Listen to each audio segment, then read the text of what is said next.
Hello friends, welcome to my channel SSC aspirants protocol. हम इस channel में important parts cover करते हैं। अभी हम लगातार idioms on one word discuss करते हैं, तो आज हम ईडियम्स डिस्कस करेंगे। तो स्टार्ट करते हैं। पहला है फैंसी प्राइस। फैंसी प्राइस का मतलब होता है at any cost, at demanded price.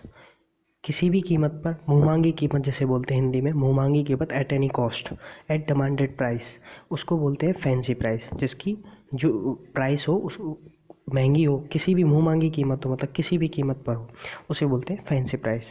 Next है feather in the cap. Feather in the cap क्या होता है? अच्छी उपलब्धि, एडिशनल सक्सेस। जो एडिशनल सक्सेस मिलती है, अतिरिक्त सफलता मिलती है, उसे बोलते हैं feather in the cap. Next है feather one's nest। feather one's nest to enrich oneself by taking advantage of one's position। अपने पद का लाभ उठाकर कमाई करना या भविष्य के लिए कोई ना कोई जुगाड़ करना, उसको बोलते हैं feather one's nest। to enrich oneself, अपने पद का लाभ उठाकर कमाई करना, उसको बोलते हैं by taking advantage of one's position, उसको बोलते हैं feather one's nest। नेक्स्ट है fight shy of. Fight shy of मतलब होता है टालना, किसी भी चीज़ को टालना। To attempt to avoid a thing और पर्सन, अवॉइड करना किसी भी चीज़ को या पर्सन, किसी व्यक्ति को टालना, उसको बोलते हैं फाइट साई ऑफ। जैसे कई लोग लड़ाई टाल देते हैं, फाइट को टाल देते हैं, उसको बोलते हैं। नेक्स्ट है fish in troubled waters. Important है to take advantage of problems of others. विषम परिस्थितियों का लाभ उठाना, किसी भी कोई परिस्थिति में फंसा हुआ है, उस चीज़ का अगर हम उसकी परिस्थिति का लाभ उठाएं अपनी कमाई करने के लिए या कुछ भी प्रॉफिट करने के लिए अपना, उसको बोलते हैं fish in trouble waters. Next है fish out of water. Next है fish out of water, out of one's usual and comfortable place. किसी भी कंफर्टेबल, जो एक कंफर्टेबल प्लेस होता है, उससे बाहर की अवस्था, उसके अनकंफर्टेबल प्लेस में उसको एडजस्ट करना, वो होता है कष्टप्रद अवस्था। इसका मतलब उसके जो अनुकूल नहीं है, उसको बोलते हैं फिश आउट ऑफ वाटर। वैसे भी एक फिश आउट ऑफ वाटर जैसे तड़पड़ाती है, मछली तड़पड़ाती है, उस अवस्था को बोलते हैं कष्टप्रद अवस्था। नेक्स्ट है fly in the ointment. Fly in the ointment, a slight unpleasant thing that obstruct the enjoyment of something. एक कोई अनप्लीजेंट थिंग जो ऑब्स्ट्रक्ट मतलब बाधा करती है किस चीज़ में? एंजॉयमेंट, आनंद लेने में किसी भी चीज़ के लिए, उस चीज़ को बोलते हैं असुविधा। कोई भी चीज़, किसी भी चीज़ को आनंद लेने के लिए अगर वो सुविधा में असुविधा उत्पन्न करे, उसको बोलते हैं fly in the ointment. Next है अपना फूल्स पैराडाइज। नेक्स्ट है फूल्स पैराडाइज। फूल्स पैराडाइज होता है, फूल्स पैराडाइज मतलब state of being happy for foolish और अनफाउंडेड रीजंस। अनफाउंड मतलब जो भी पाया नहीं गया हो, झूठी उम्मीद हो, उन कारणों से अगर हम खुश हों तो उसको बोलते हैं फूल्स पैराडाइज। बिना बेवजह ही खुश, झूठी उम्मीद में खुशी रहना, उसको बोलते हैं फूल्स पैराडाइज। नेक्स्ट है 40 विंग्स।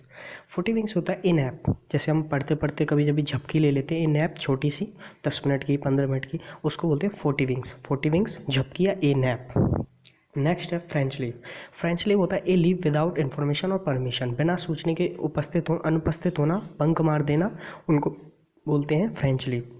फ्रेंच लीव जैसे हम स्कूलों में करते थे, कई बच्चे करते हैं, बंक मार देते क्लास बिना किसी इन्फॉर्मेशन परमिशन के, उसको बोलते हैं फ्रेंच लीव। नेक्स्ट है फ्रिंज बेनिफिट्स। फ्रिंज बेनिफिट्स होता है an additional benefit apart from salary. Salary SALARY spelt याद रखना, SALARY।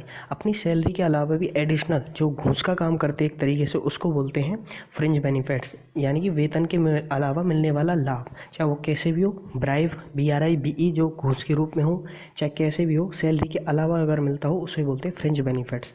नेक्स्ट है from hand to mouth. Providing only bare essential. Bare मतलब दुर्लभ, जो बहुत ही कम हो। प्रोवाइडिंग ओनली बेयर एसेंशियल्स, जो बहुत मुश्किल से ही प्राप्त हो। एसेंशियल मतलब जो मुश्किल से ही आवश्यक हो, प्राप्त हो, उसको बोलते हैं फ्रॉम हैंड टू माउथ। सिर्फ गुजारा भर ही चलता हो, उसको बोलते हैं from hand to mouth. Next है गैला डे। गैला डे होता है सेलिब्रेशन डे। किसी भी चीज़ का सेलिब्रेशन हो, सेलिब्रेट करते हैं हम, उसको बोलते हैं सेलिब्रेशन डे, उसको बोलते हैं क्या? गैला डे, आनंद उत्सव का दिन। नेक्स्ट है gate away with. Gate away with होता है टू एस्केप, बच निकलना, किसी भी चीज़, किसी भी बुरी परिस्थिति से बच निकलना। टू एस्केप मतलब बच निकलना, उसको बोलते हैं गेट अवे विद। नेक्स्ट है get down to. Get down to, काम गंभीरतापूर्वक आरंभ करना। To attend a work seriously, किसी भी वर्क को सीरियसनेस के साथ स्टार्ट करना, उसको बोलते हैं गेट डाउन टू। नेक्स्ट है गेट इनटू ए शॉप, गेट इनटू ए शॉप। और नेक्स्ट है गेट इनटू हॉट वाटर। दोनों का मतलब होता है गेट इनटू ट्रबल, किसी भी झंझट में, समस्या में पड़ना, उसको बोलते हैं गेट इनटू ए शॉप या फिर get into hot water. Next है get off scot free, get off scot free. To escape without punishment, escape मतलब बच निकलना, विदाउट पनिशमेंट मतलब बिना किसी सजा के, दंड के अगर हम निकल जाएं उस चीज़ को, उस पोजीशन को, उस स्टेज को क्या बोलते हैं? Get off scot free. Next है get on one's nerves, get on one's nerves.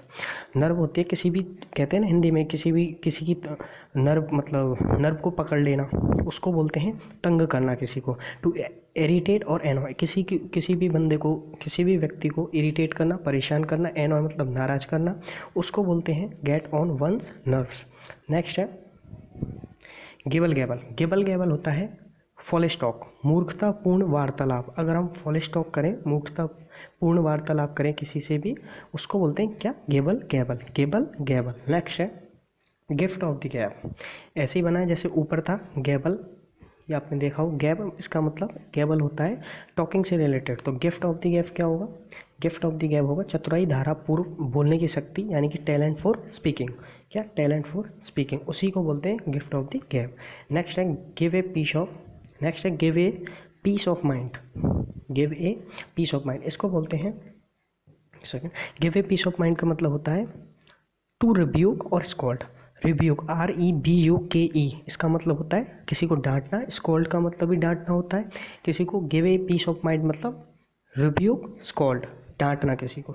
Next है go through fire and water, go through fire and water, कोई भी खतरा मोल लेना। टू ब्रेव एनी डेंजर, किसी भी डेंजर का अगर हम ब्रेव मतलब बहादुरी से सामना करें, उसको बोलते हैं go through fire and water. Next है go to dogs, go to dogs. To deteriorate, to deteriorate या डीजेनरेट, किस मतलब बद से बदतर होना या व्यर्थ होना। डिटेरियोरेट का मतलब व्यर्थ होना, बदतर होना। अगर हम वो चीज़ करें तो इसका मतलब होता है इडियम्स में गो टू डॉग्स। नेक्स्ट है go to rack and ruin. To decay, decay मतलब होता है नष्ट करना, विनाश करना। और गेट डेस्ट्रॉयड, ये भी दोनों का मतलब है। टू डिके और गेट डेस्ट्रॉयड का मतलब होता है विनाश होना या विनाश करना।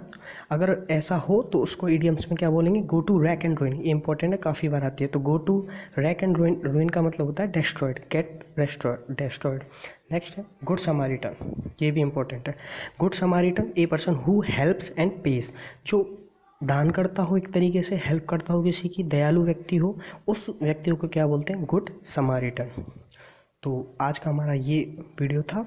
आज हमने इडियम्स डिस्कस किए हैं। ये सारे के सारे इडियम्स और वन वर्ड जो हम लगातार डिस्कस करते हैं इस चैनल पर, वो सारे के सारे प्रीवियस एग्जाम के हैं। So thank you for listening to me.